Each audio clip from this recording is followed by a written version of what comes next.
Et bienvenue à cette grande édition du journal. Le gouvernement congolais désapprouve les déclarations selon lesquelles la République démocratique du Congo connaîtra un chaos après le départ de la MONUSCO. Au cours du briefing presse animé conjointement avec le ministre de la Communication, le ministre de l'Industrie, Julien Paluku, a souligné que le départ de la MONUSCO devra être vu comme un défi pour les gouvernements qui arrêtera des stratégies pour protéger la population congolaise. Suivez l'extrait de ces propos choisis pour vous par Gisèle Olivier Toko. Les dernières troupes de la MONUSCO devaient se retirer en 2024. C'est là le plan. Maintenant, avec tous ces événements qui se sont succédés, le chef de l'État, à l'issue de la réunion qui a été tenue hier, a estimé qu'il reconvoque très rapidement ce groupe de travail pour réévaluer effectivement ce calendrier à la suite de cette demande populaire pour voir quel est le délai qui soit à la fois intelligible, à la fois aussi compris par nos populations, parce qu'en tant que gouvernement, nous, on ne peut pas agir comme dans la rue. Nous avons des engagements.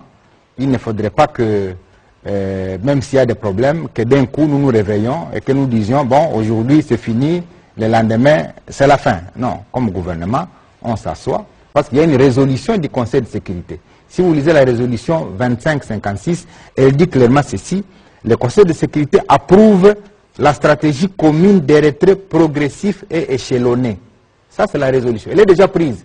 Donc, quand on dit retrait de la MONUSCO, ce n'est pas qu'on est en train de forcer la MONUSCO à partir. Non, c'est le Conseil lui-même qui a déjà voté la résolution du retrait.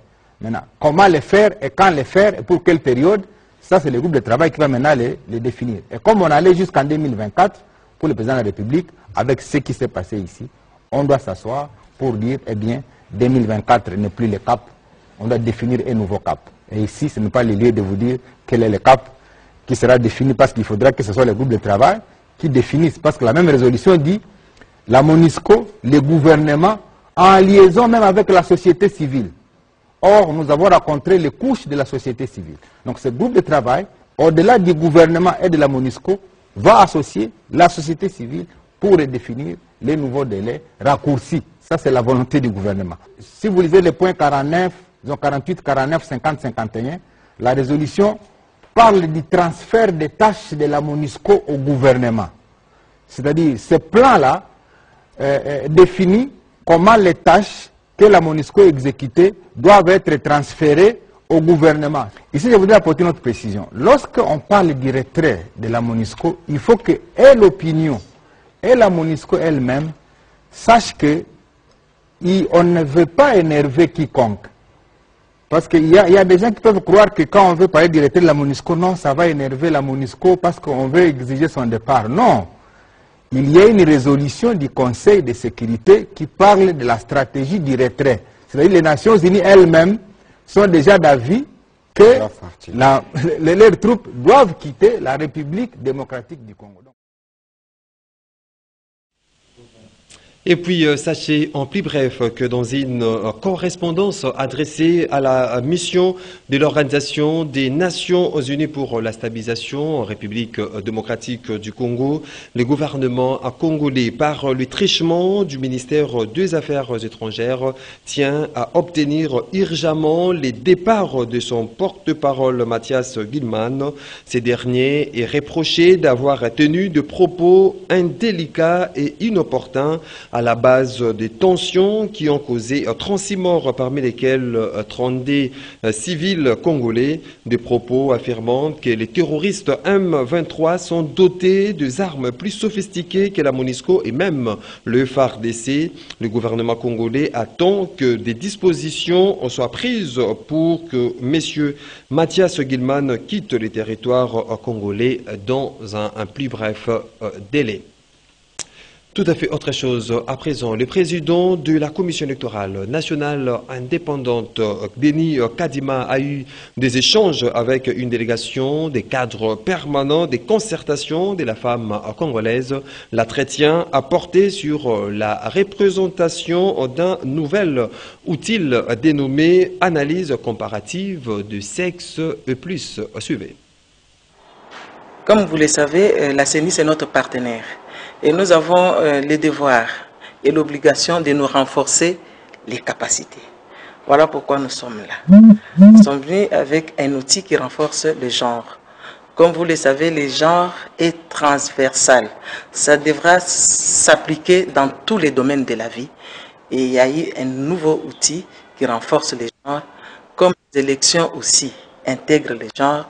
Voilà pourquoi nous avons aujourd'hui amené cet outil qu'on appelle l'analyse comparative des sexes et plus au président de la CENI pour qu'il l'intègre, fasse attention dans ses politiques et programmes et qu'il intègre aussi cet outil qui renforce les genres. Très réceptif et clair et net. Et les échanges étaient vraiment très fructueux. Il nous a dit, il nous a parlé du temps qui n'est pas avec nous. Il a aimé et cet outil était très important, mais il a manifesté la volonté qu'on renforce encore davantage quelques membres de la CENI pour qu'il y ait une bonne compréhension de l'outil. C'était plutôt la présentation de l'outil dénommé analyse comparative des sexes et plus. Signature d'un protocole d'accord entre le ministère de la Santé publique, Hygiène et Prévention et les bureaux du bureau central de coordination BSECO pour la construction de 1000 centres de santé communautaires en République démocratique du Congo. Suivez. C'est une bonne nouvelle que le ministre de la Santé publique, Hygiène et Prévention, Dr Jean-Jacques Mbongani Banda, vient d'annoncer à la population congolaise. En effet, le ministre de la Santé vient de signer le mardi 2 août 2022 un protocole d'accord de collaboration avec le Bureau central de coordination BSECO pour la construction de 1000 centres de santé communautaires à travers toute l'étendue de la République démocratique du Congo. À en croire le patron de la santé, Dr Jean-Jacques Mbongani Banda, ces projets évalués à 110 millions de dollars américains s'étalera sur une période de 5 ans. Nous venons à l'instant, donc le ministère de la Santé publique, Hygiène et Prévention, de signer avec le Bureau central de coordination, en sigle BSECO, un protocole d'accord de collaboration pour la construction de 1000 centres de santé communautaire à hauteur de 110 millions de dollars, fonds du gouvernement de la République qui seront décaissés progressivement et donnés et gérés par la BSECO.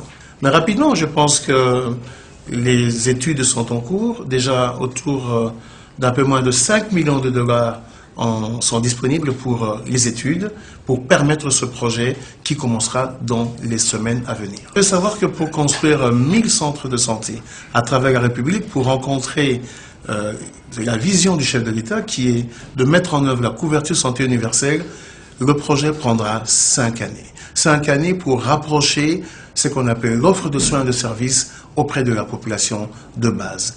À travers ce projet, les derniers kilomètres de la République démocratique du Congo sera couvert avec des centres de santé équipés, dignes, capables de soigner efficacement la population congolaise.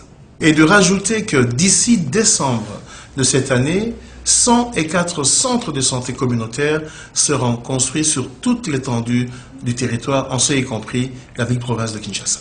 Mais d'ores et déjà, le ministre Jean-Jacques Mbongani a fait savoir que 104 centres de santé seront construits d'ici le mois de décembre prochain à travers toute l'étendue du pays. Il faut noter que la signature de ces protocoles d'accord de collaboration a eu lieu au cabinet du ministre de la Santé publique, Hygiène et Prévention. Tout à fait autre chose. À présent, dans les cadres de la célébration de la Journée internationale de la femme africaine, le regroupement des femmes de l'Union sacrée Refus a organisé mercredi 3 juillet 2022 un entretien avec la directrice des cabinets adjointes du chef de l'État, Nicole Boacha. Il était question de réfléchir sur l'essor de l'épanouissement des femmes. Reportage de Georges Libengue. Comme je vous ai dit, c'est par rapport au vécu. Et je crois que tout le monde a ça. C'est en marge de la célébration de la Journée internationale de la femme africaine que les regroupements de femmes de l'Union sacrée ont organisé cet entretien avec la directrice de cabinet adjointe du chef de l'État, Nicole Boacha. Il était question non seulement d'aller en profondeur du thème de la journée pour permettre de sensibiliser et d'assurer le relais par rapport à d'autres femmes, mais aussi de s'asseoir autour de grandes réflexions qui peuvent contribuer à l'essor et à l'épanouissement des femmes. Groupe de femmes qui savent exactement ce qu'elles veulent par rapport à la réalité de notre pays. Il s'agit ici de s'asseoir autour de grandes réflexions qui peuvent contribuer à l'essor et l'épanouissement des femmes. Mais pas parler de thèmes qu'on connaît habituellement, mais aller dans la profondeur de ces thèmes pour permettre de sensibiliser et d'assurer une certaine relève par rapport aux autres femmes. Et on s'est dit aussi que les femmes que nous sommes, nous devons être capables d'oser, être audacieuses, tout ça pour qu'on puisse parvenir à soutirer de la considération. Ce n'est pas une bataille contre les hommes, on n'est pas en guerre, mais simplement on a besoin d'être reconnu à notre propre valeur. Ma position me permet d'être, on va dire, sensible à ce qu'elles disent et dans la mesure du possible être une espèce de pont entre elles et les idées. Par rapport au président de la République, je peux, avec ma modeste contribution, les apporter auprès du chef, parce que je sais que le chef, vous savez que c'est le premier genré de la République, et surtout le champion avec grand C de la masculinité positive. Voilà. On croit à la coordonnatrice générale du regroupement des femmes de l'Union sacrée, Pati Kalanga. Les femmes ont eu le temps de s'exprimer et de faire part de leurs préoccupations pour accompagner le chef de l'État, Félix Antoine Tshisekedi Tshilombo. D'abord, nous avons remercié la disponibilité de Madame Ladir Kaba, du chef de l'État, parce que les questions étaient vraiment légion, si je peux le dire ainsi. Les femmes ont eu le temps de s'exprimer et de montrer le souci que nous avons toutes en tant que femmes pour accompagner le champion avec un grand C, comme elle a dit si bien, en masculinité positive, qui n'est autre que le chef de l'État. Et on a eu à nous présenter officiellement le mois passé et nous sommes maintenant là sur terrain, nous commençons déjà et ça ce n'est que les débuts de plusieurs entretiens que nous aurons à avoir avec nos hauts cadres politiques, pourquoi pas, et ceux-là qui sont dans la gestion au quotidien de notre pays. L'objectif poursuivi par le regroupement des femmes de l'Union sacrée est d'identifier toutes les femmes politiques membres de l'Union sacrée, soutenir la vision du chef de l'État, un accompagnement indéfectible à son mandat prochain, vulgariser avec force ses actions, redorer son image au vu des échéances à venir.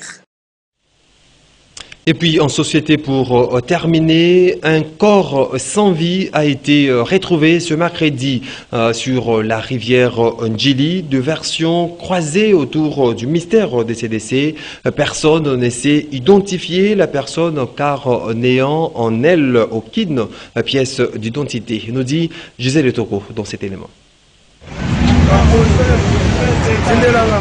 C'est après 3 jours de noyades que ce corps sans vie a été retrouvé à la rivière Ndjili. Des versions croisées autour du mystère des CDC. Si certains parlent du suicide, d'autres parlent d'un accident. Rien en tout cas n'explique la présence de ces corps dans cette rivière.